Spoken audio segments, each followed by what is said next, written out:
Cool. So yeah, hello everyone. So I'm Hong Hao from Meta, and today I'll be presenting our recent work about TLX, and Dahan will be joining me for presenting some of the slides here.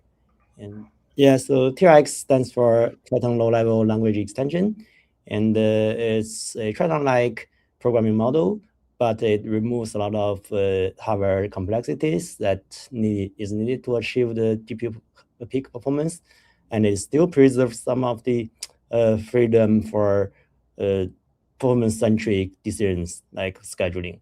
And yeah, and so in this talk, we'll be going through TLX and a few kernel optimization techniques. Oh, sorry.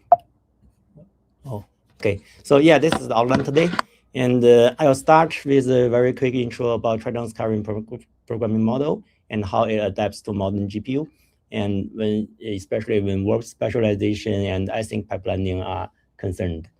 And then next, I'll introduce TLX, how it extends Triton from tiles to schedules, and without losing much Triton simplicity. But for most of the part of the presentation, I will be going through practical kernel optimization techniques, such as pipelining, specialization, and memory management.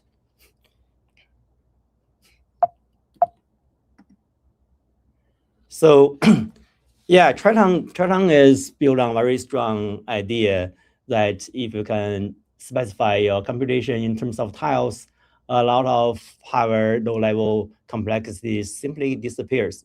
So you don't have to think about threads and you don't think about verbs. Instead, you just think about tiles. And most of the time, the compiler does very good optimization. It automatically handles memory coalescing, vectorization, and yeah, and it's very SIMD friendly. And for a long time, this model works extremely well. But GPU has been changing, right? So like especially on modern GPUs like NVIDIA Hopper and Blackwell, performance isn't all about what you compute. It's about who did the computation, when they do it, and how data is moved through the pipeline. And things like workflows, pipelining, scheduling start becoming more important. And this is where Triton's model feels some pressure because those decisions, performance decisions, are often implicit, and they must be inferred by compilers through heuristics. And heuristics works fine for kernels like simple, for example, Gemm kernels. But when kernels become complicated, like flash attention kernels, those heuristics wouldn't work really well, and sometimes they are brittle. Then there comes a natural question, like how can we extend Triton to achieve peak performance? What can we do there without falling back to raw CUDA? Yeah, so actually that's the motivation behind TLX. TLX is trying to extend Triton's model, but it's not placing it. It's extending it with explicit control, schedule control for users.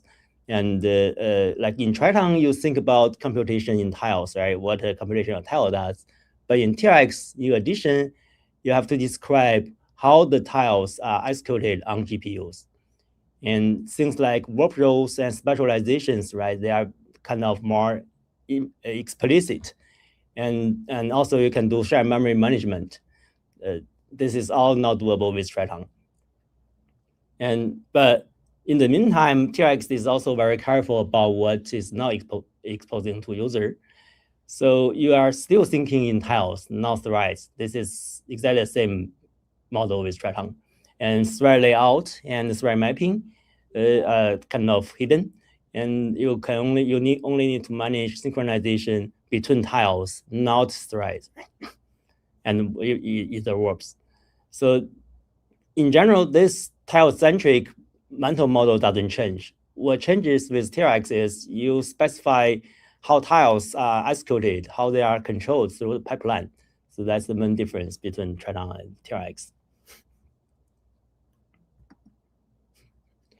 And more specifically, TLX enables a range of concrete kernel optimizations. Like, for example, you can look for improving tile-level parallelism instead of instruction-level parallelism. So TLX gives user control over pipelining, verb specialization, so you can coordinate different stages of different tiles through the pipeline, and to make sure the hardware is always busy, so you can fully utilize the hardware resources. And also you can manage shared memory, and TLX allows you to control memory allocation and memory reuse explicitly. Then you can use that to reduce register pressure when there isn't register on a warp. And you can also increase tile size to make sure tensor pipeline is fully busy. And in addition, you can coordinate between CTAs using the distributed shared memory. But yeah, so even if you are getting explicit control of shared memory allocation, you don't have to specify the exact offsite for each buffer. They are all symbolic. You just describe like what buffers can overlap with the other buffers, what they cannot, and the compiler will handle the actual allocation job for you. And yeah, and last but not least is TLX supports dynamic launch control. This is very useful for kernels with irregular workload, so you can balance the workflow there more evenly over all the GPU nodes.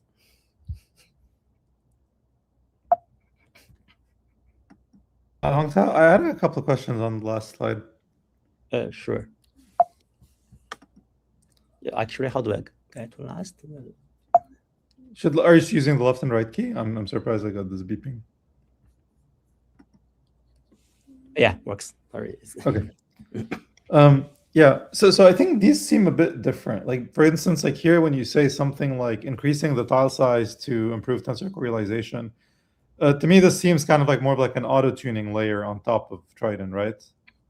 Yes, but you need to do some tricks to combine buffers into more into one shared memory space, and make sure they don't overlap dynamically at runtime.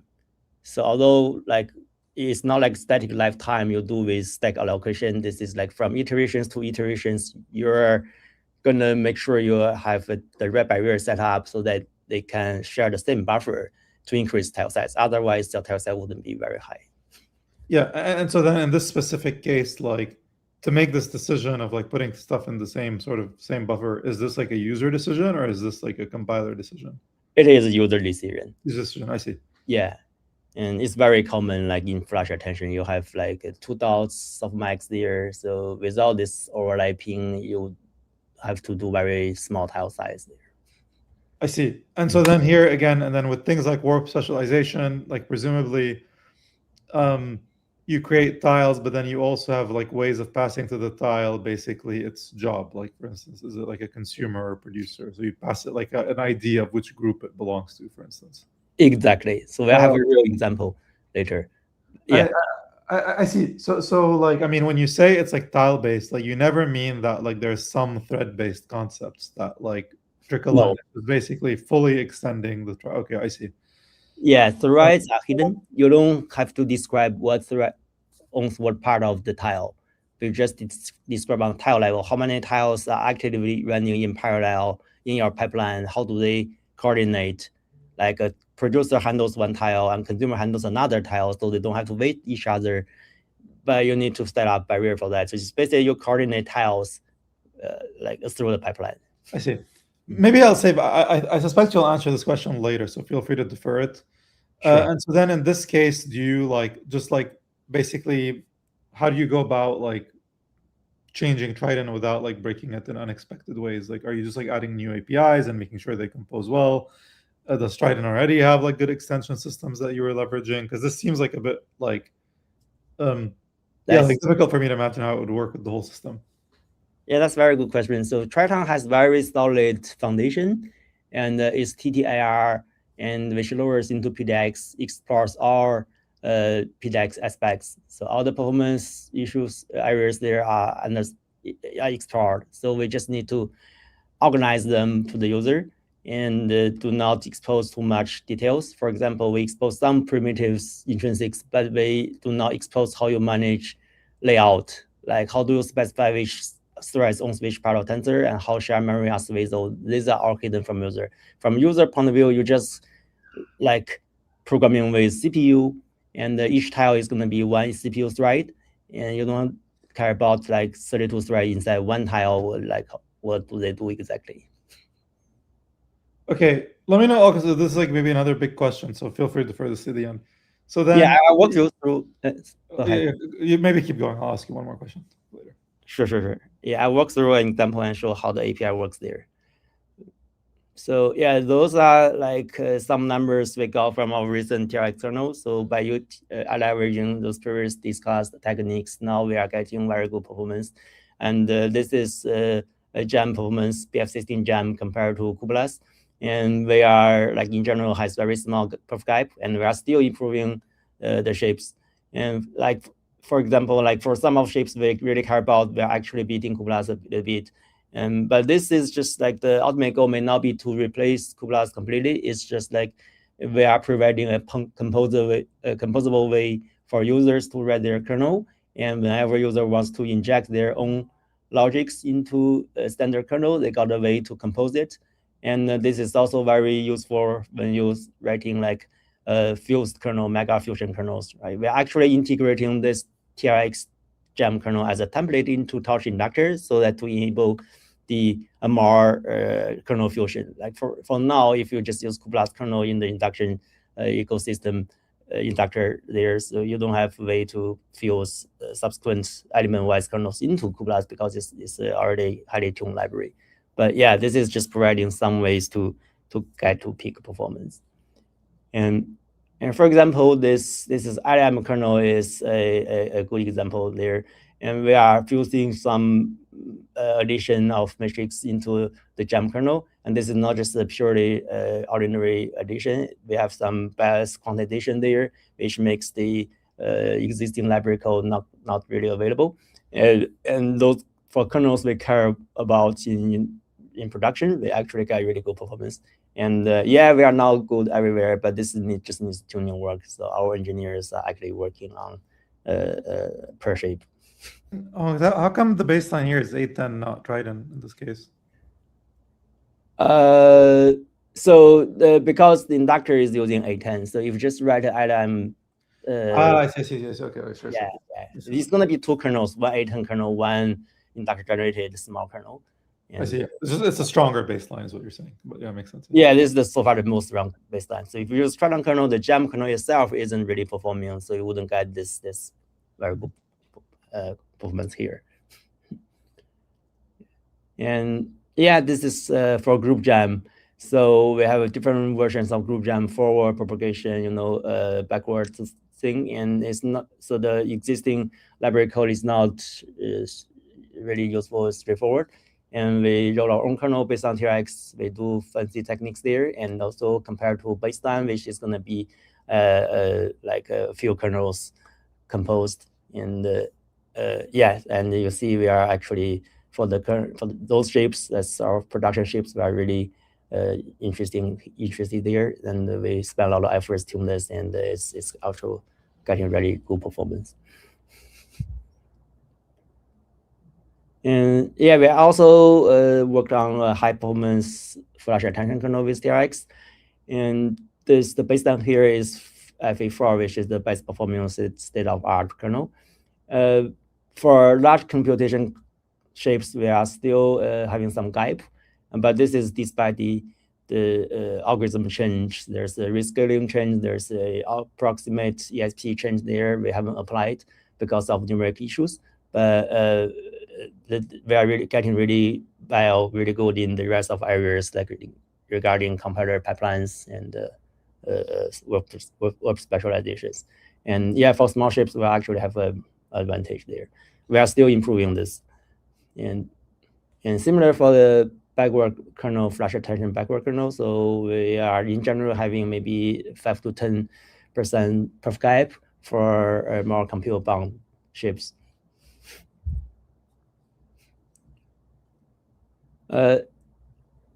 Yeah, this is about Layernorm. So we do not stop at tensor core kernels, which are very important in today's model, training model or inference model. But this Layernorm kernel is also very important. It's very CUDA core based. It doesn't use any tensor core, and it only does reduction and pure ARU operations.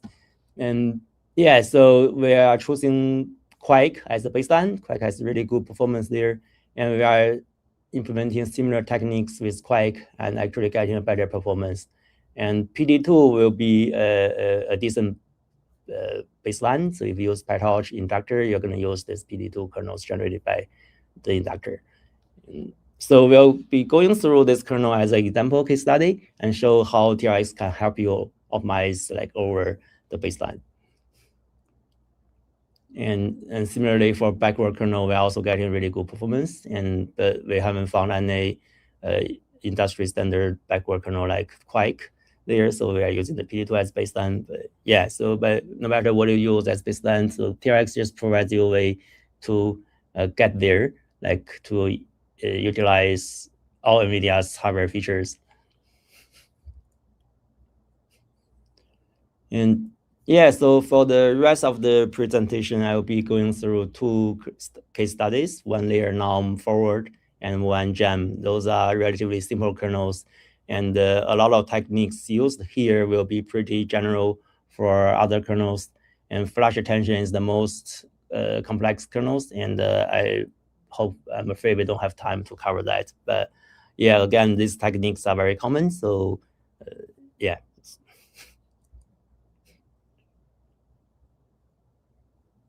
Sure. So before we start on the case study, do you have any questions?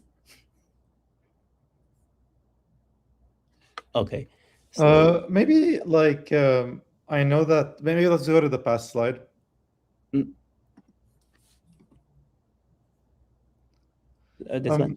Yeah, could you maybe give like sort of a 2-line summary for like each of these optimizations and what makes them interesting for like modern workloads? Sure. Because I know like people see these words a lot, but maybe just like a very quick summary of like which sure. relevant in. Yeah, I'll go through each one by one. But yeah, so for Layernorm, the most really important optimization is to use shared memory. So with PD2, with Triton, you don't have a way to use shared memory to manage register pressure. So this is going to be a way with TLX. And also, in addition, we can use distributed shared memory, to utilize more shared memory space and cross CTA to even save you more register pressure. And also, like as everybody knows, TR.load is a very classic load instruction from global to registers. And we found that if you can use async memory load from global memory to shared memory directly, you get better proof there. So we'll show you how to use this. And on the Gemm side, very classic optimization is pipelining with web specialization. This is extremely useful on Blackwell. And and precision Gemm kernel to achieve further overlapping between prolog and epilogue, and using 2-cta mode to cut down the shared memory usage for some operand, and you can to enable more larger tiles. And if you want to achieve more overlapping within one CTA, there's a way that we call data partition. And epilogue subtiling is also a way to cut down shared memory usage and register usage. So yes, we'll go through these techniques one by one, and we have good example code patterns there, and making sure you're understanding it completely.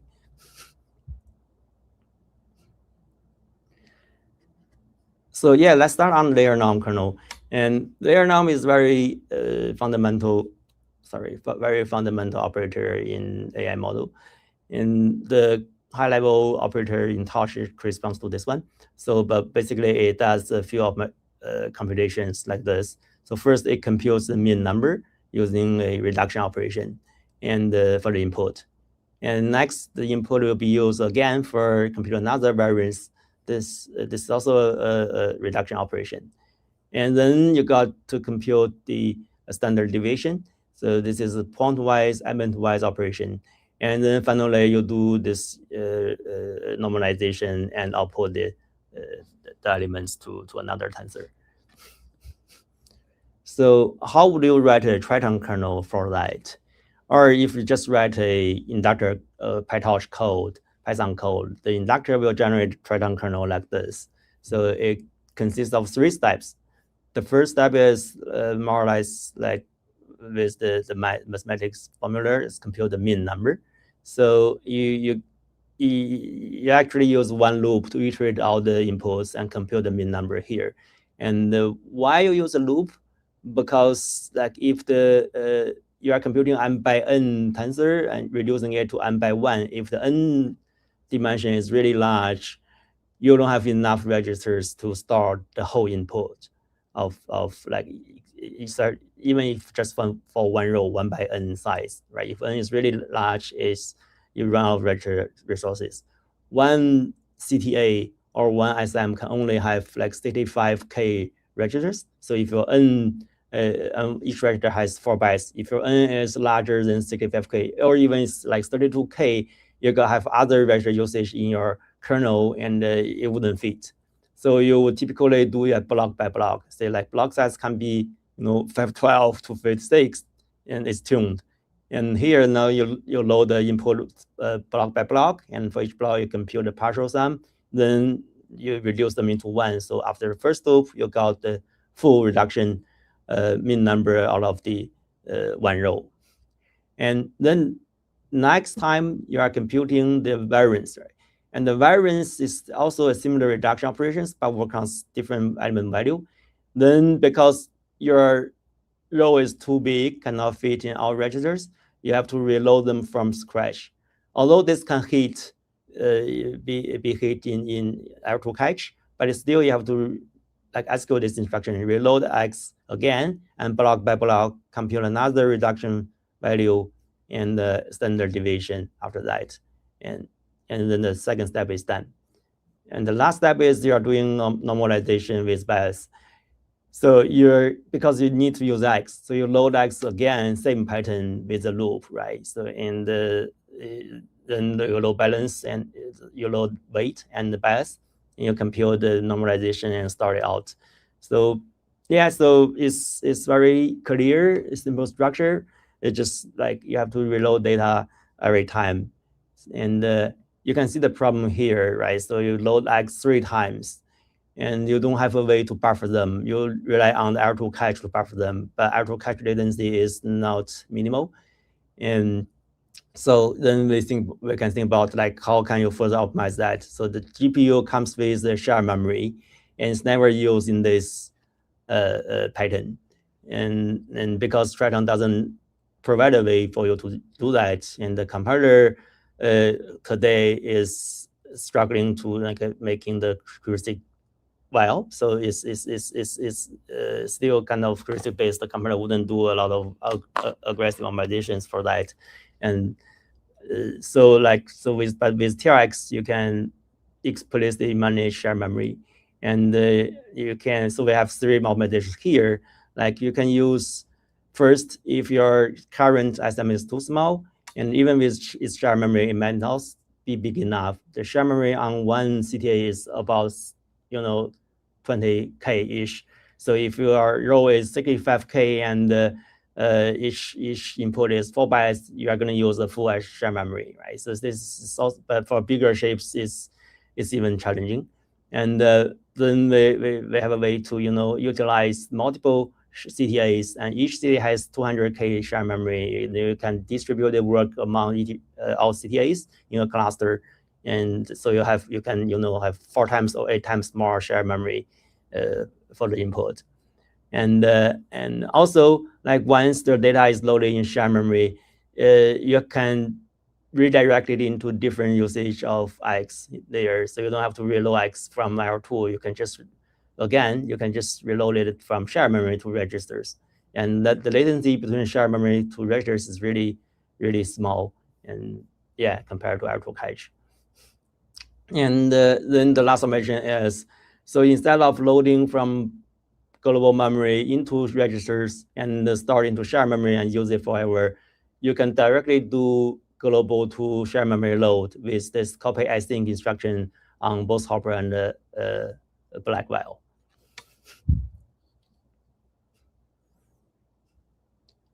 Oh, so yeah, let's start. So Ankta, there's one question from chat from Arjun. They're asking, are the asynchronous global loads TMA only, or can it map to the cp.async instructions when the alignment constraints for TMA aren't met? Oh yeah, you don't have to use TMA. So there's a regular copy async instruction that each thread executes. And TMA is using another TMA engine, standalone TMA engine. It's more efficient, but it requires more alignment. So it's more strict here. And yeah, so we are choosing to use copy async is good enough. Okay. Okay. Mm-hmm. So yeah, so let's look at how the multi-cta works with distributed shared memory. So with one CTA, everything is clear there. You load data and you reduce it, then you store it back, right? So, but this is just for one single reduction kernel. This for Layernorm, we have multiple reductions. But with two CTAs, things got changed a little bit, but still follows this pattern. So you just like you want to reduce m by n tensor into m by 1, right? You either compute the mean or maximum any reduction. You can actually distribute the work into two CTAs. So one CTA is handling half the data. It doesn't have to be two, right? You can do 4 CTA, 8 CTAs. Like you can group arbitrary CTAs together into a cluster. But the maximum I think is 16, or maybe I forgot, but it's not definitely 100. But like even in terms of two, like you can cut down this whole tensor into half, and each one does the partial reduction for their own part. And after that, you got to communicate your partial value, reduction value into the other CTAs, right? You communicate this one into the other CTA's space, and similarly, the other way around. And so it's like you have a local shared memory buffer, and you have a number of slots that equal to number of CTAs, and the slots in one represents for one CTA. So at the end of the day, after this communication, the shared memory in each CTA has the exactly same layout, same value, right? So the first layout is all from CTA 1, and the second slot is all for CTA 2. And then after that, you do a local reduction through all the slots of shared memory, and you get a final reduction value. And at this point, all CTAs have the exactly same value, final reduction value. And then you can use this for normalization, do pointwise operations, right, for your own part. And then you read it back. So multiple CTAs rest into the same global memory space, and eventually you'll get the full tensor computed here. Yeah, this looks not quite straightforward, but I will show you how to use TLX to achieve like CPU-like programming experience, but still maintains this distributed like CTA stuff. Yeah, so we're going to make a kernel that only computes one reduction. So this is going to be a part of the Layernorm, but for now, let's focus on the single reduction kernel.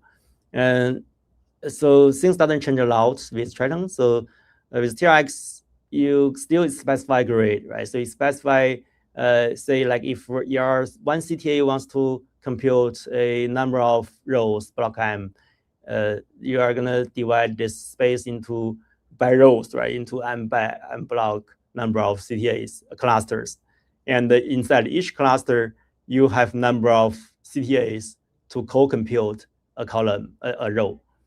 And then you got to specify the additional launch parameter, like CTAs per CTA means like how do you cluster the grid. So this is a full grid size, and you actually want to cluster the second grid, or just like this looks like 3 dimension, but this really just 2 dimensions. So the lowest dimension is for computes one row. So you want to cluster between them, and you leave the highest dimension non-clustered.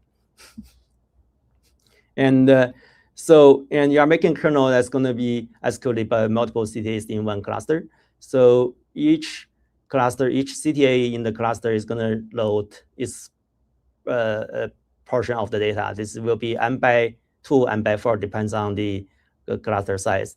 And then you allocate a shared memory. So you allocate shared memory for a M by 1 size, because this is a final reduction shape. But you're actually allocating a number of CTAs slot buffers, one for each CTA. like previously described here, your shared memory is going to be not just for yourself, right? It's also for remote communications. You're allocating the number of slots that's equal to the number of CTAs. So that's exactly done here. And you don't have to specify like specializing layout and how threads is writing into shared memory, right? This is just like you are forgetting about threads. It's all about tiles. The tile size is like this. And then you do local computation, like for your current portion of X. Now you are done. So you store this thing into the your own buffer out of the many slots. And before that, you want to sync between clusters. So make sure all cluster is done with their computation. And after this point, all clusters has its own portion in its slot. And the next step will be to communicate, right? So to store your current value, partial value into the slots for all the other CTAs remotely. So this API is doing that.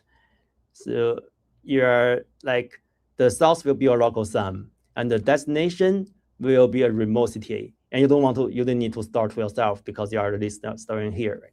And you specify the remote run. Okay, I want to store my current value to CTA2 if I'm CTA1, and also CTA3, CTA4, all the way to 8.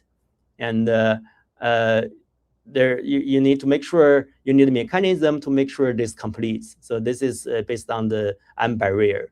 And then you allocate the barrier first. You're saying I'm allocating just one barrier for each CTA, and this barrier will be shared by all the other CTAs when they start into your place. So actually, when you the barrier is here is saying like I'm expecting a number of bytes to received from remote CTA, and what are the size of the data is like, since you are each CTA computes M by 1 partial value, and you got a number of CTA minus 1 pairs to store to you, right? So you are expecting this number of data from remote CTAs. And you don't care about which threads is going to store this data.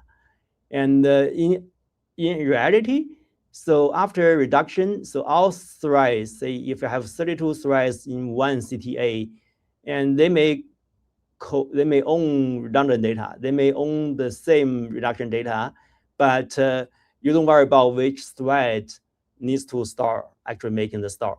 So you just compute from tile level, hey, that CTA, no matter 100 threads or 500 threads, they will store just this number of data to me. And the compiler is going to figure out which thread does this, and no other thread stores the same data. Otherwise, they're going to violate this barrier expectation, and you are going to run into deadlocking, right? So you are expecting exactly the same amount of bytes to be stored from the other CTAs. And this is about tile-centric, scheme. Like your mindset here is, I'm only deal with tile. I don't know what threads can do and or not do, right? So but compiler make it sure for you.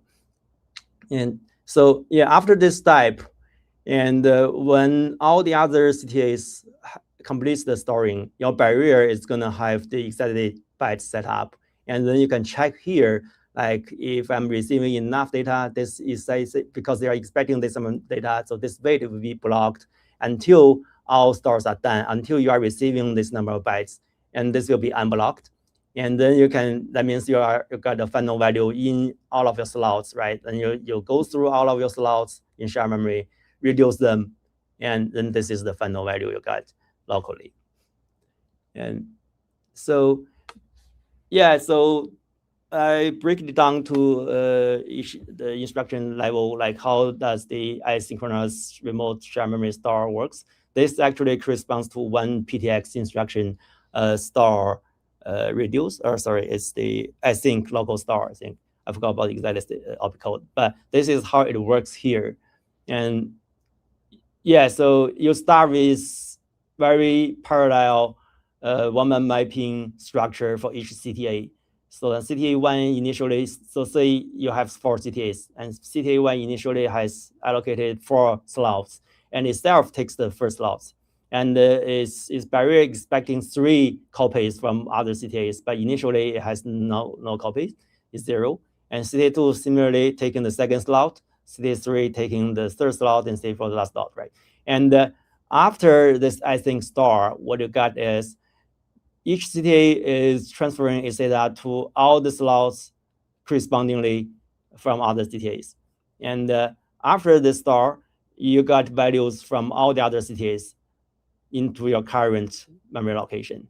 And your barrier is updated by all the other CTAs. So when CTA1 updates CTA2, it also updates CTA2's barrier, and CTA3's barrier, CTA4's barrier, right? Eventually, your barriers, local barrier, will have all the bytes filled. Like I got M by 3 bytes from elements, or more exactly, this should, if you're 32, it should be M by 3 by 4. But this is just conceptually, you are getting M by 3 elements from all the other CTAs, and your barrier weight is checking for this number. And once it's done, your weight is unblocked. So yeah, this is after exactly after the second step. And the third step will be like just do a local accumulation out of the shared memory, and you get a final reduction value in register.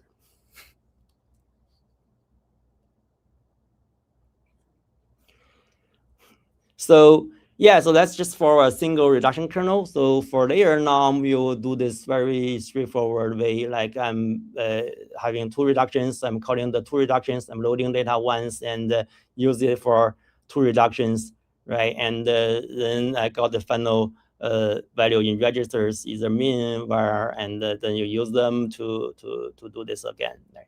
And here we, since we have shared memories, we can just load X once and have the value stored in final value stored in shared memory and use it here. But this is still not enough. Like you are still using a lot of space for X, right? So this, even with multi-cta, each X will be local. Each local register copy of X will be X by maybe 8 by 4 number of CTAs. Right? You are cutting down shared register pressure like that, but still you are using a lot of register locally. And you see X is used here, and the X is used here too, right? And the X is used here. And how would you, because that means the lifetime of X is all through the whole kernel. But you're also using X-centered other variables. You're getting like a more than 1 register usage. So it won't perform well. So if you only, even if you make the 2 CTA, 4 CTA changes here, you are still not getting very good performance. And that's why we take a second step. We just maybe load X once and store it in buffer, right? This in a local buffer. And this buffer will be M by some n divided by some number of CTAs. And then you can use this X, use this buffer forward. And whenever you you want to use X, you just load this buffer again, right? And here you see this lifetime, you have X once, you use here, and this is lifetime, and this you use X again, so the lifetime stops here, and X standard kicks in. You can reuse the same register for both X and X standard, and yeah, and afterward, if you want to reuse X, you load it. So this is basically, if you don't do this, the compiler will do that for you by using global memory. It's called register spills, right? So if you don't have enough register slots here, it's going to spill your X to global memory, and you use that for X standard, and reload X again from global memory. But this is just similar, like a kind of simulation to the register spill, but using shared memory, which is super fast compared to global memory. I think recently you have the NVIDIA, like with CUDA 13, there's a option you can choose to do register spills through shared memory. Yeah, but this is just a manual way to do that, right? This is more controllable. And yes, these 2 techniques combined use both local memory and remote shared memory. You are getting really good performance compared to other baselines. So there's a further thing we can do, but definitely not the last thing. So, but so far we only do these 3 techniques, and you can use the async copy. So like for this, even if you use shared memory, you have to load it into global memory, into register, and store the register value to shared memory, right? So then why not just like store a load from global memory directly into shared memory. This is async load. It's not TMA load. We have another operator called TMA load, but this is like a regular async load. It can also does like the trick from global memory to shared memory directly. And you issue this load, and then you have, because it's async instruction, you need the mechanism to check its completion. So this is a mechanism. So you commit this load, and then you are saying like at this point there shouldn't be any load on the fly. Then that means all the load previous load are finishes, and you are sure at this point X buffer has the value you want. And then like afterward you can reload the values wherever you want. But this thing is it reduces the global memory to register to shared memory round trip.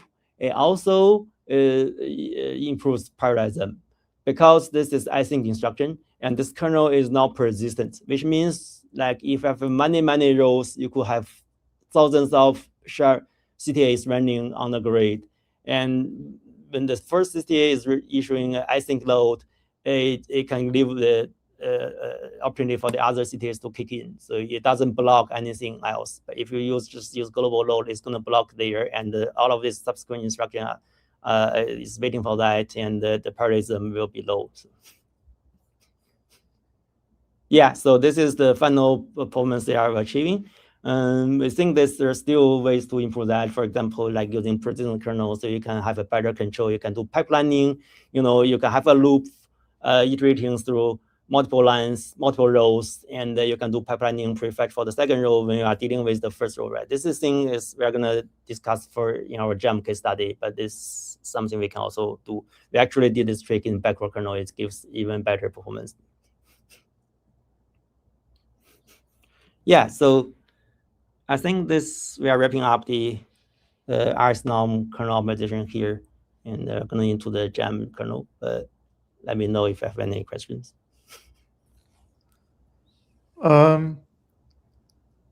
Wait, sorry, let me disable work chat. So I was wondering, like, could you recover, like, could you sort of rediscuss some of the sort of precise semantics of like local load, async load, and like how they, like, basically what sort of happens behind the scenes to make these work, like in a composable way? I see. Yeah, I'm sorry I didn't like have enough threads mix for the language spec, but on high level, local load means loading from shared memory to registers. And with TLX, all the symbols, like Triton symbols, is becoming register semantics. Like X, min, WB here is all like symbolic. It has a register semantics. And the shared memory has another semantics, and we are defined through local alloc. So this X buffer is going to be a register pointer and pointing to a memory space. And X buffer of 0 means this is something from shared memory. So a local load means you are loading from shared memory into register. And async load means you are loading from global registers, global memories into shared memory. And the local store, we first have this without async load, we have local store. Local store is the other way around. You are storing a register value into a shared memory.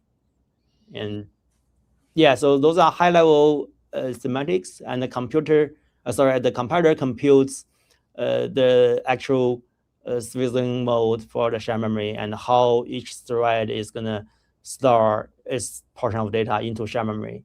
The linear out system on the Triton compiler side handles that. Got it. Okay, I see, like, I mean, one big question in chat, which isn't too unexpected, which is Pokemon 0158 is asking, like, when would you use TLX versus gluon for Blackwell? And is there some philosophy on what gluon is missing that it solves? Yeah, so I think gluon and TLX targets the same user scenario where compiler accuracy doesn't work all the time.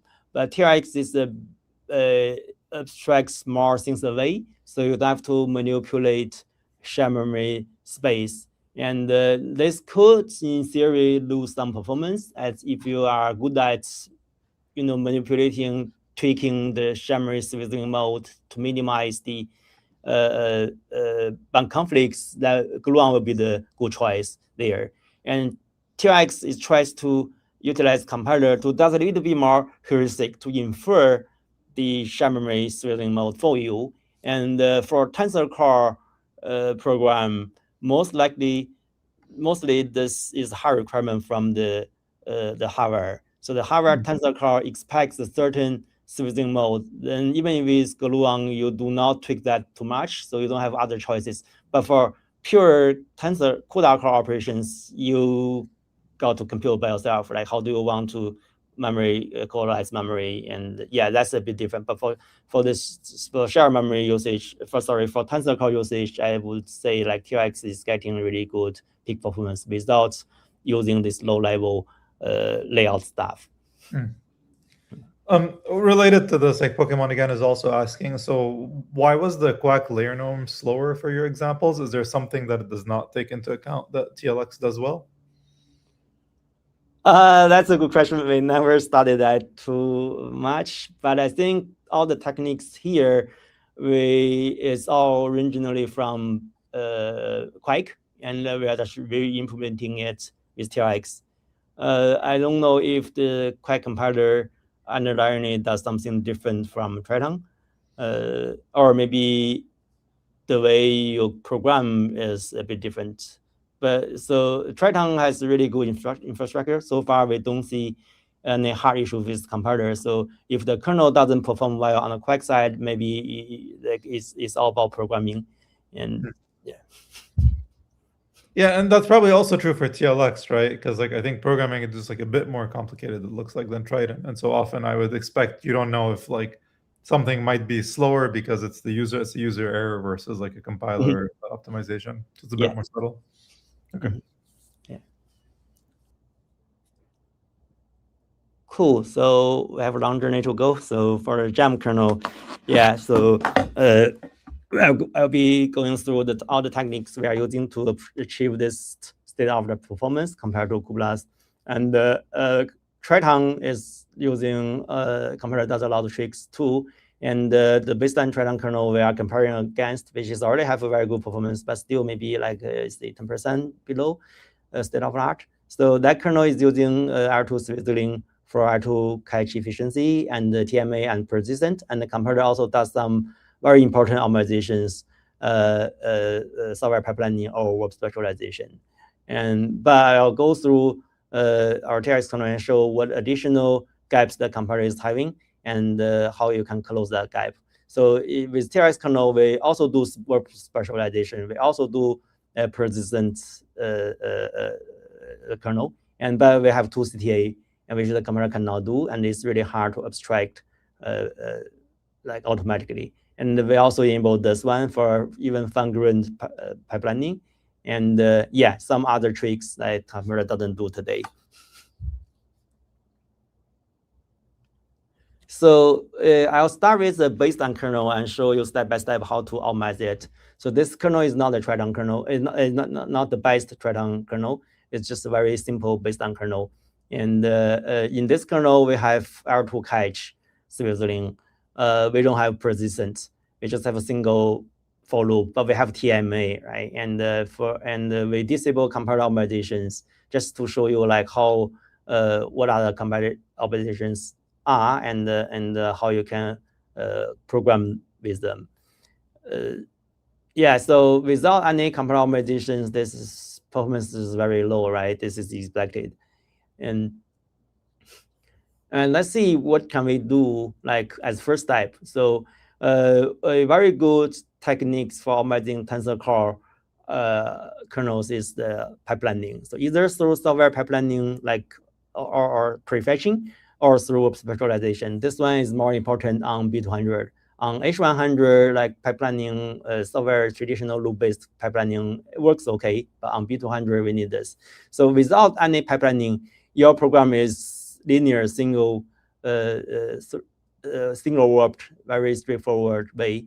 And so even if you can say like I'm having 4 warps, 8 warps running the kernel, but still TMA load and MMA operations are only executed by one thread. Actually, they are issued by one thread from one warp, and they are executed by the hardware engine. So it's unlike SIMD. Every like 128 threads is gonna involved in that. It's not. It's just one thread issue instruction and hardware picks up. So what the timeline will look like, you issue XY load and you do MMA, right? And the second iteration you do this, first iteration to this. They are very sequential, no overlapping at all. And at the end, all 8 warps kicked in and loading the data from the TMAN, which is the output, where the output is from Tensor Core, and doing the local computation and storing back to global. So no overlapping at all. And then this very natural idea is like, how can we overlap, right? So while loading the second XY, we can do from the first iteration, right? This is like, so the second iteration of the the load is overlapped with the first iteration of MMA, and then we can actually achieve this from warp specialization. So you can allocate one warp that just does load, and the other warp handles MMA. And there's definitely some communication in between. But whenever the first warp finishes job, the second warp is wake up. And then the first warp is continuous. And so this achieving this overlapping. And at the end, you do this. Sorry. Oh, are we running out of time? Oh. Okay. So at the end, we'll do the epilogue. And with warp specialization, yes, you are gonna allocate one unique warp for producer load and one for MMA and one for epilogue, but they are communicated through barriers here. And so this is a high-level structure, but let's see how you implement this with TLX. So with TLX, the structure is also relatively simple. You just allocate buffers, right? This local log we seen in the previous example. You allocate buffers for A and B, and by K by N, and you allocate buffer for ACC, which is going to be in TMAM, not shared memory. And you are allocating a few buffers for pipelining.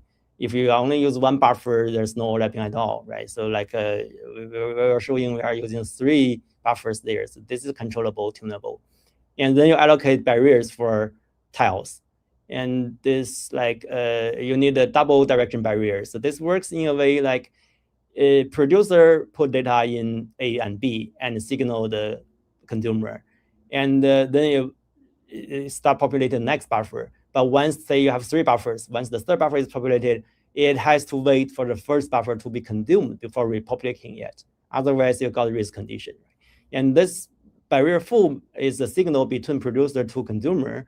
Like, hey, I'm already finishing buffering. And the empty is the backward from consumer to producer. Hey, I'm finished using this buffer. You can feel free to repopulate it for the next tile. And so this is paired. And yeah, and this ACC barrier is from MMA to epilogue. So when the whole K loop is done, the MMA consumer got to signal the epilogue. Hey, go ahead, just grab the buffer and store it back, right? So you need another signal. And there's no epilogue to MMA because this is not persistent loop. So this is one single. And once this K loop is done, the whole kernel is almost done. So just one single direction barrier from MMA to epilogue. Yeah, so structure looks like this. So I'm hiding some address computation logics, which are important here. But what's important is you are computing the current buffer index, and based on your loop iteration number, and then you are waiting for the buffer to be released by the consumer. And once you are done, once this is released, you set up the buffer and run the TMA load. This is async load descriptor load is different from async load. This is really a TMA load. So just like the TMA load itself takes the barrier. When it's done, the hardware will automatically reset this barrier and signal the other one. So this is all done by the hardware. And on the MMA side is similar. So you also compute the buffer, and then you're saying I'm waiting for the buffer to be full, and from the producer, right? And once it's done, I'm doing my MMA job. And once this is done, the MMA operation can also automatically update the barrier and backward for the producer. Hey, I'm releasing this buffer here. And yeah, and so 2 iterations works in like a iteration to iteration in a pipeline way. And once the K loop is done, you are using a commit operation to signal the epilogue, and like a bar ACC is updated, like check it and unblock yourself, and then do the epilogue job. Yeah. So, yeah, so typically you're using maybe 3 stages, 4 stages, depending on your buffer size, right? So memory has 232K, I think. So this is all tunable. And yeah, with this, you can see like it almost doubles the performance. So pipelining is really the most important techniques here.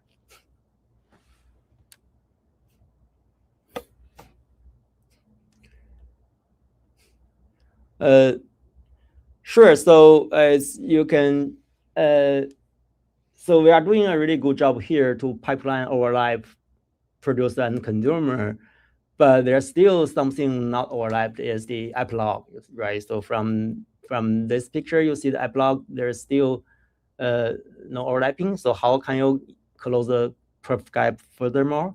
Is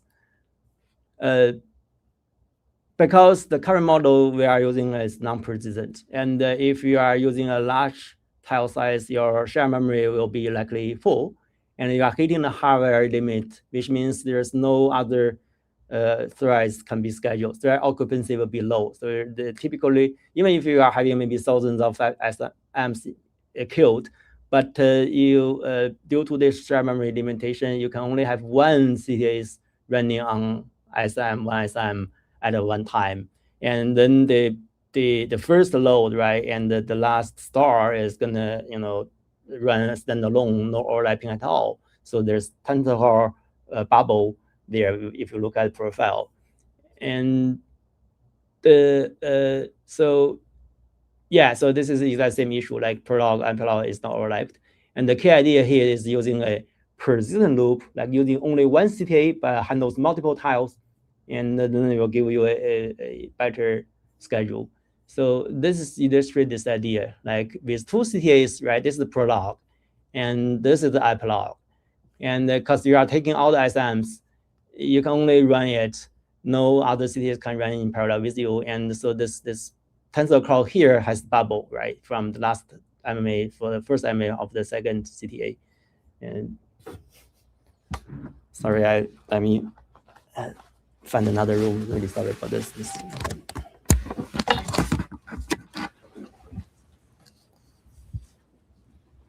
Yeah, maybe we can have Dao Cheng make some comments while Dao finds a new room.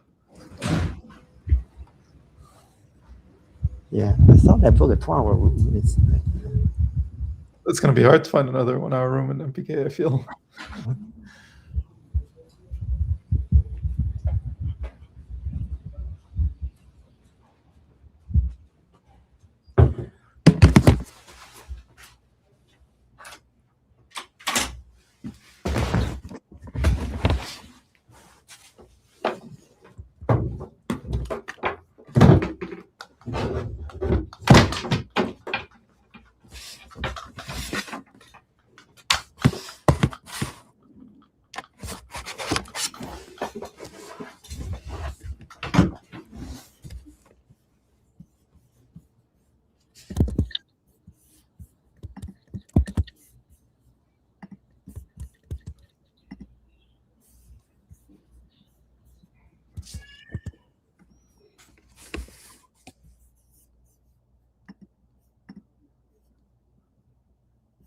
Can you see the screen now?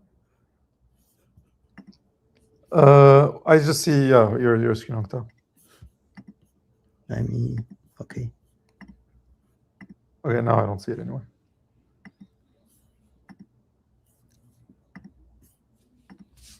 How about now?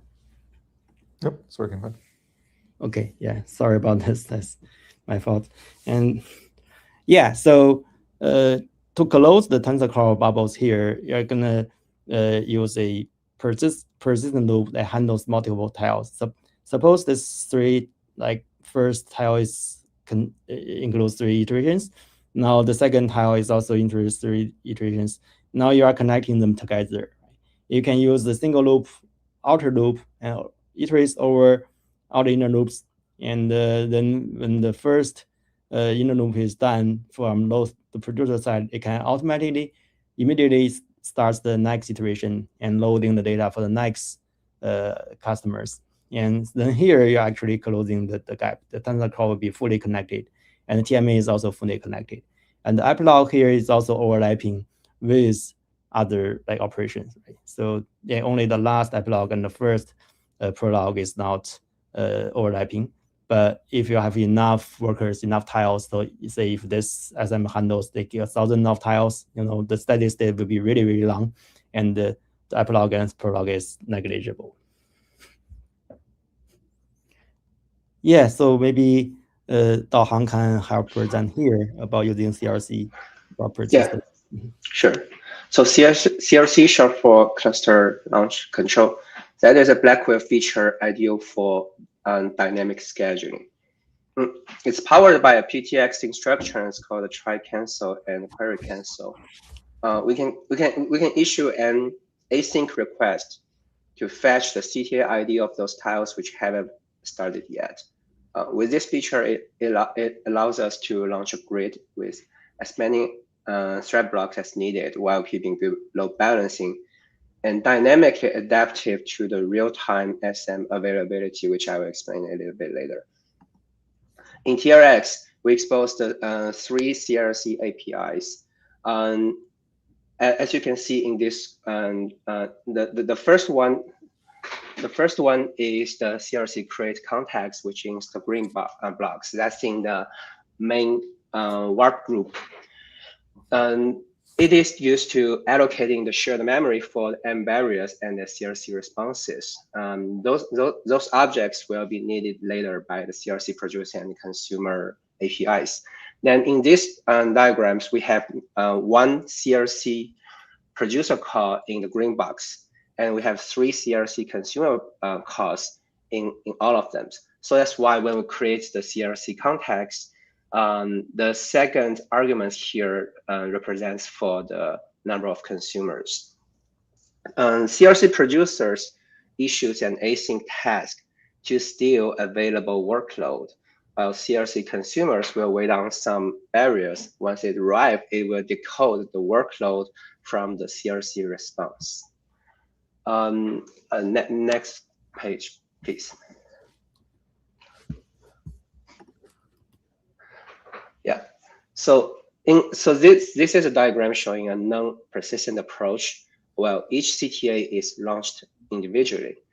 If we change it to a persistent approach, each SM will run a static predefined list of CTAs. Next slide, please.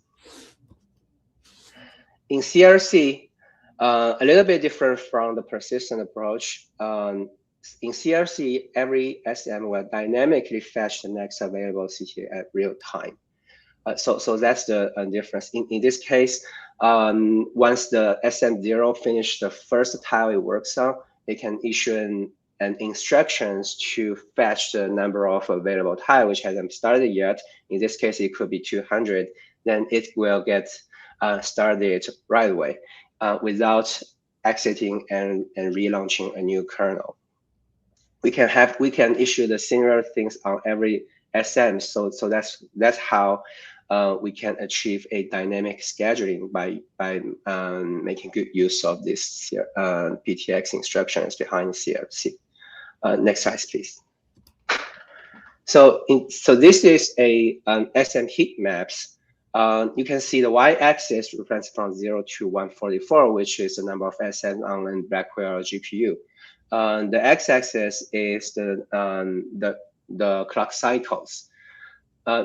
These two SM heat maps are compare a Gemm between a non-persistent versus CRC. As you can see, in the non-persistent way, we have a consistent gaps in between every kernel calls. While in CRC, we can reuse the same SM and dynamic fetch for the next available tile. So the overall number of clock cycles is smaller than the non-persistent.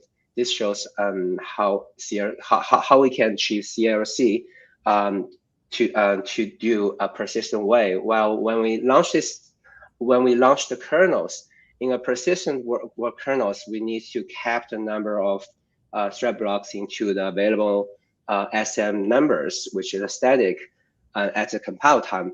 While in CRC, in CRC kernel, we don't need to do this capping. We just launch as many as we needed, and CRC will handle it. It's a hardware-based scheduling and load balancing techniques. Next slide, please. So this is last slide of the CRC.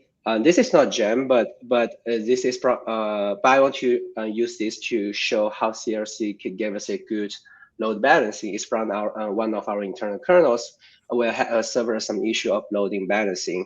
Before loading balancing, you can see a lot of SMs. They are not fully utilized.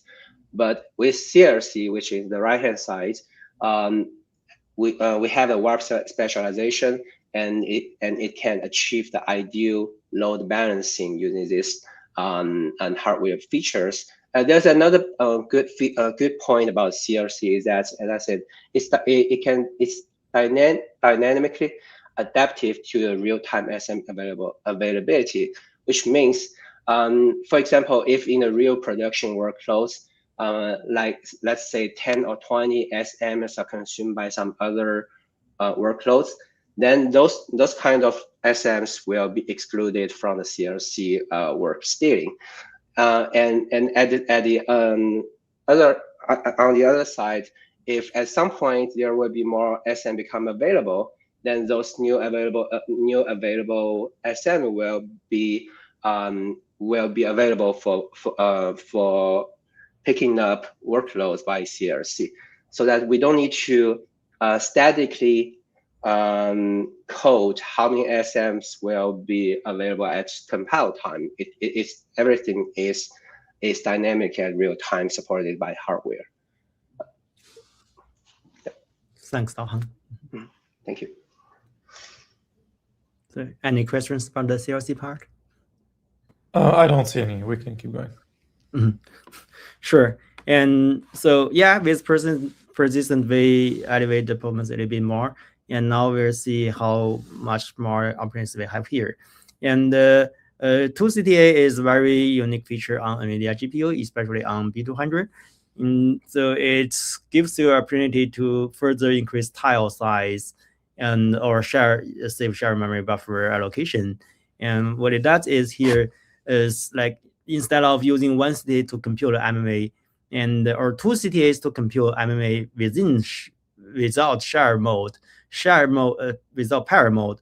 Pair mode gives a unique distribution for operand B of the tensor core. So like if you just use 2-ctas to compute 2 MMAs separately, you have like 1-cta owns its own A and B, and the other CTA owns its own A and B. So you can coordinate them to use the same B but different A, but still B is going to be a different copy for different CTAs. And what it does is you issue 2 TMA nodes for 1 CTA, for each CTA respectively. And those two loads is going to hit L2 cache. So B is still shared in L2 cache, but it's not guaranteed, right? So it depends on the whole behavior. But still loading from L2 cache and uses some more power. And more importantly, you have B copy, that same B copy in shared memory for each CTA. But with 2-cta, you can overcome this. Like since the B operand requires to be shared in paired mode, and each CTA is gonna save half of the B here, and they co-save the whole B. So this means from shared memory allocation point of view, you are cutting B size to half for each CTA, right? That frees some shared memory for further use. You can increase the shape, you can increase the types of pipeline, and the other benefit from 2-cta is you don't have to share in L2 cache. So each CTA issues half of the TMA load, and they don't load the same thing, no overlap. So, and the global bandwidth, the L2 cache bandwidth is gonna be saved by half, right?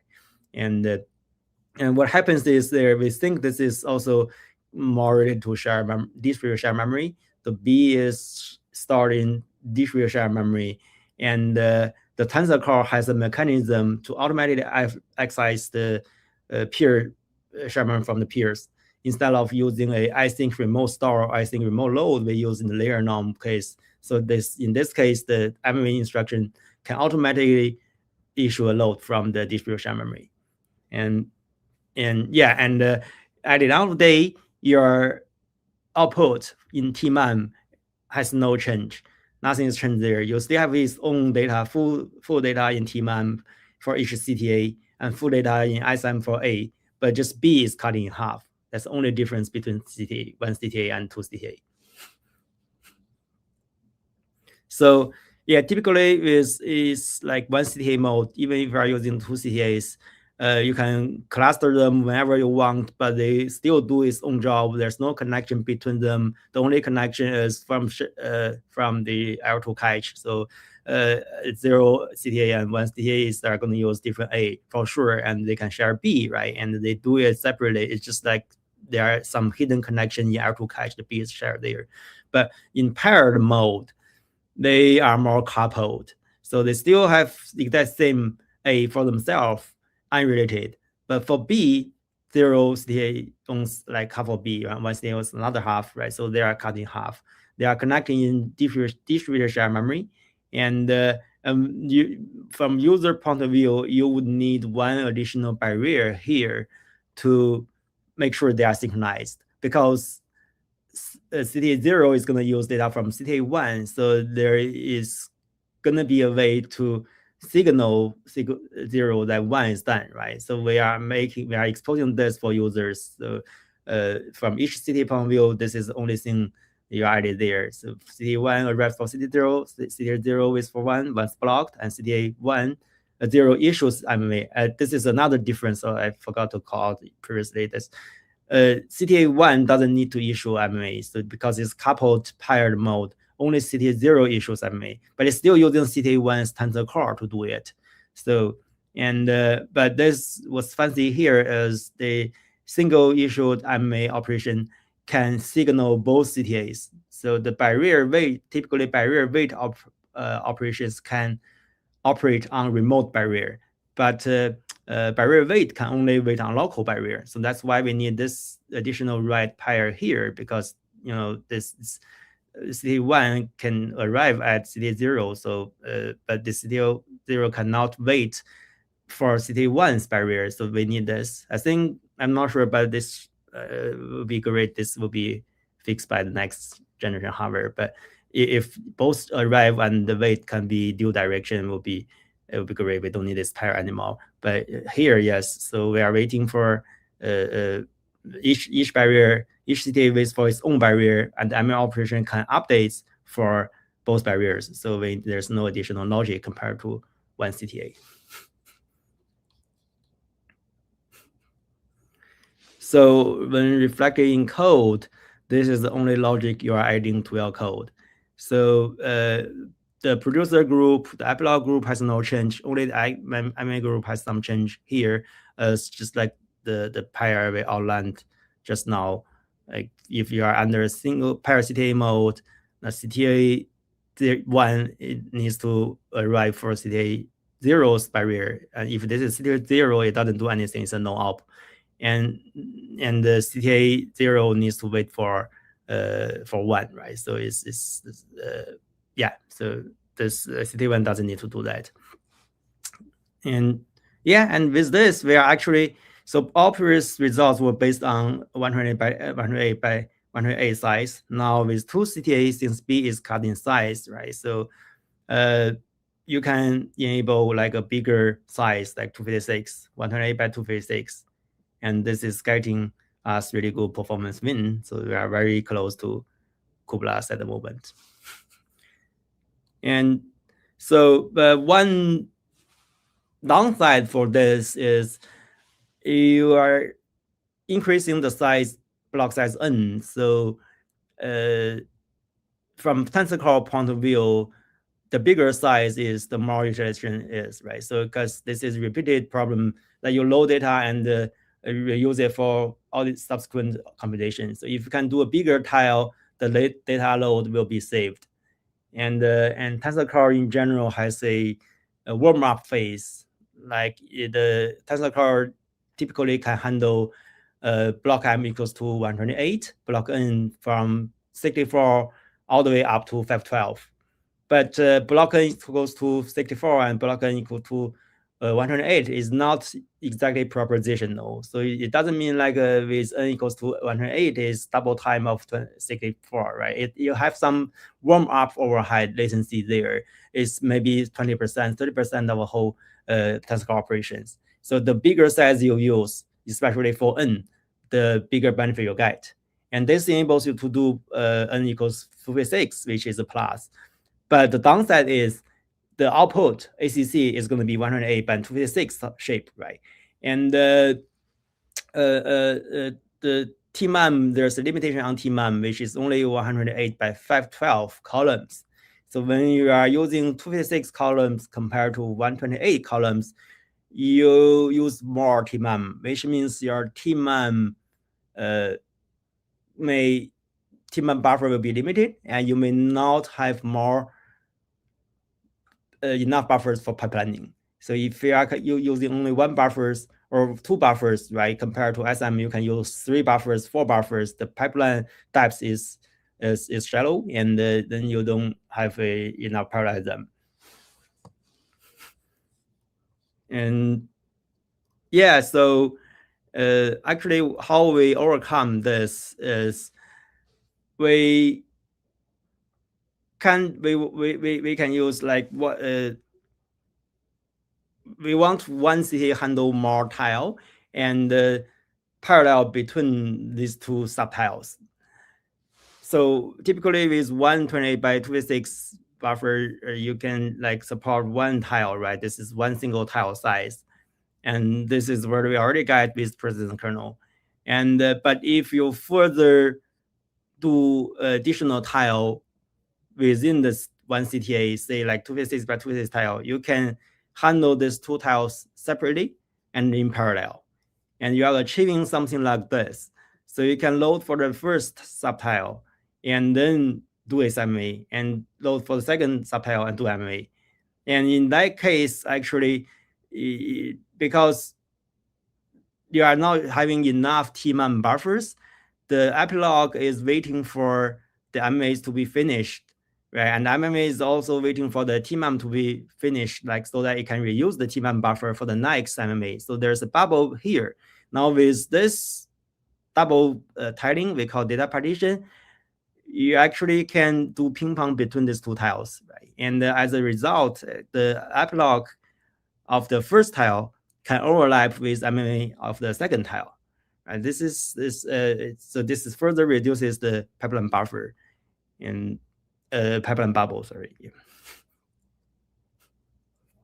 And yeah, so this is very typical and in Gemm, and also we do this almost every time with flash attention. And you can also further keep cutting this block size. Like on AMD GPU, we can do really small block size there, but on NVIDIA GPU, it's good to use the native side like M equals 128, so that you can fully use the Tensor Core Tensor Core. But you can also use M equals to 264. Now you have 4 subtiles instead of 2, right? And your pipeline will be even crafted, and the bubble will be even reduced. But this is a trade-off and should be tuned.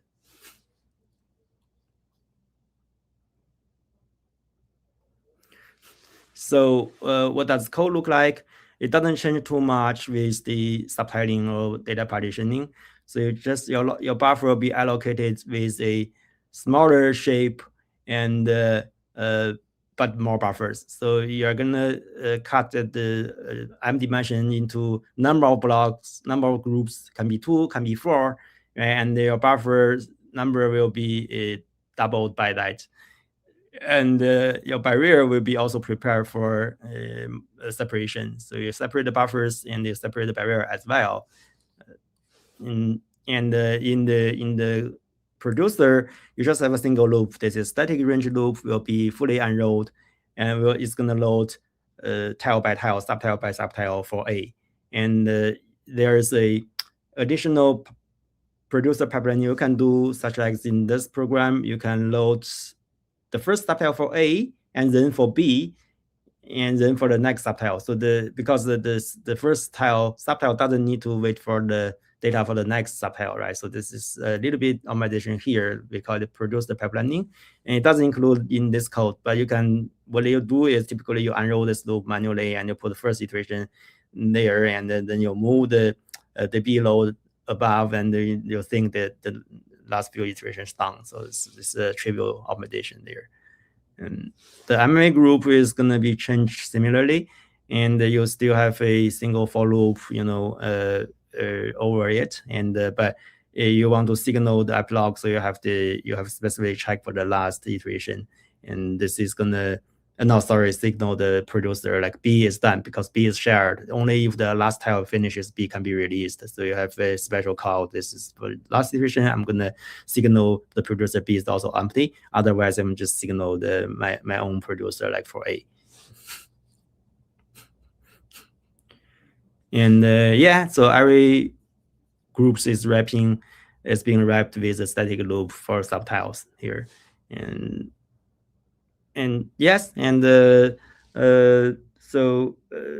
But as you are increasing the share memory of M, right? So M it starts from changes from 128 to 256.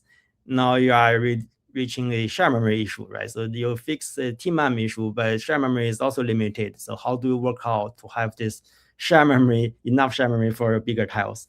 And then we do this kind of subtiling here, and because your TMA load is also using share memory, and it's going to take 256 by 256 as a result, as output from tensor core, and store it into share memory, and then further store it back. And there you can look into how to reduce the share memory there. Oh, sorry. You can reduce the share memory there. And as the share memory is overlapping with the load producer, so every group, producer group, epilogue group, and MMA groups are running in parallel, and the share memory used in the epilogue group also overlap with the producer group. So if you don't have enough space for the producer group, you can reduce the buffer usage here and for the producer group. And how you reduce here is you're taking the full output. You're not taking the full output from tensor memory a time, 256 by 256, but you are actually taking only a part of it. So we call it subtiling. You can take it maybe 256 by 32 first, then store into share memory, then further store into global memory, and take another 32 columns of it, one 32 a time, so that you are reducing the share memory buffer for epilogue by 4 times, right? So that frees more memory for the producer. And then with that, we are getting here. So this is quite good. And yeah, so this so far only studied this shape, and this 4 techniques works for other shapes, but still there are performance gap, and we'll be continue optimizing it.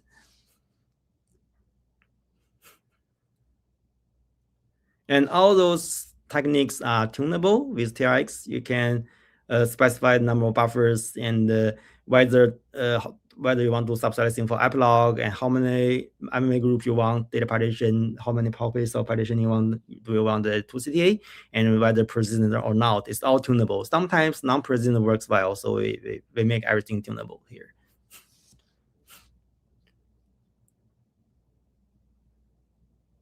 Yeah, this is my last slide. I think we are wrapping up here. Like TLX, what does is it gives user more hardware control, and it's available with Meta's kernel branch, and some Spike, language Spike tutorials, and the user manual is there. And for AMD, on the AMD GPU side, we are also catching up. So we started a little bit of work there, but so far it's only mostly focusing on Hopper and Blackwell. Yeah. And we love your feedback. Oh, yeah, thank you so much, folks. I guess, yeah, I had a couple of questions from chat and a couple of questions myself, so I'll just speed run through them. So Arjun is asking, do gluon and TLX both map to the TTGIR intermediate representation level in the compiler stack? And should I think of TLX as pi bindings on ops, or are there new dialects and compiler passes in it? Yeah, so that's a good question. They map to the same IR, TTGIR, eventually, but TLX is a bit earlier. It leverages compiler optimizations to do memory coalescing for register semantics. So it actually maps to TTIR, and with some TTGR introduction there, and it's lowered into TTGR eventually. So it uses the full Triton pipeline, while gluon gives you the full freedom for either register and share memory semantics. So it almost maps to the last level of IR and connects to the lowering and code generation directly. All right. The other question is on the Quack Gemm. They go tmem to rmem as shared mem gmem. How is the store handled here? Is the C descriptor copying to gmem directly from register memory? Maybe I'll put it up. Yeah. So let me locate that slide. Yeah. So you're loading from tmem global memory first, then you store it into shared memory. Then you communicate the shared memory through slide CTAs to other through shared memory, distributed shared memory to other CTAs. Then you are getting the results back from there, and you further down do the local computation, and you store it back to the final global memory. So this actually is more important, more obvious here. So you load once, you compute it, and eventually you store it back. Okay, and then maybe it's sort of like last question from my end. It's like a bigger question, which is, do you expect like the code base of TLX to change a lot as hardware, like basically as we get like new hardware, like when Vera Rubin comes out, like what are you worried about, or do you think the programming model with tiles will like generalize as well, even in that domain? Yeah, that's a good question. So we're actually watching Rubin architecture. It all depends on the hardware design. I think it might require some changes, but from hardware design point of view, Rubin, it should be an incremental process, right? So like from Hopper to Blackwell, TLX works well there. I would expect TLX also works on Rubin, but some work is definitely need to be done on the compiler side. And then do you expect that like some of the improvements that you guys will have been making in TLX to make it to like Triton upstream, or do you expect the Triton team to just like fully go all in on gluon in the future, or do you think it's a bit more mixed? That's a very good question. So we already started a upstreaming process with Triton community. There are some issues there, and we are figuring out. I think some of the techniques can be shared, like how do you infer memory layout for register for shared memory, but the DSL may not converge. So at the moment, so we are still working that out. But eventually, we want to produce user a unified process, even if it's the grammar syntax may change, but we just want the user have an easier job to write kernels. Well, actually, we have more questions in the chat, so I'll keep going. So Pranchu is asking, are you exploring fused MOE sparse gems, like basically with 2-4 sparsity? We have done some work previously, and it's not upstreamed. But overall, over the time, we are kind of sticking with dense format. So sparse format has some numerical issues, and we are not using it a lot within Meta, actually. All right. Well, again, thank you so much, folks. I guess like what are like the next big features you're excited about, like talking about next? I guess like you're gonna wait, like the next big update will probably be around the time Vera Rubin becomes commercially available for people. Yeah, so Rubin is definitely the next milestone, but we are still having some feature to be pipelined on the Blackwell side. For example, I think shared memory is reduced, so there's still some instructions that are not fully available for users. And we are making multicasting working. So Yeah, so I think the so far at the stage is going to be incremental until Rupin is coming out. Sounds good. Okay. Well, thank you so much, Mata, and appreciate both your time and Dao Chang. So thank you so much. You guys are both welcome back anytime, and the recording should be up like very shortly. So thank you, folks. Thank you. Okay.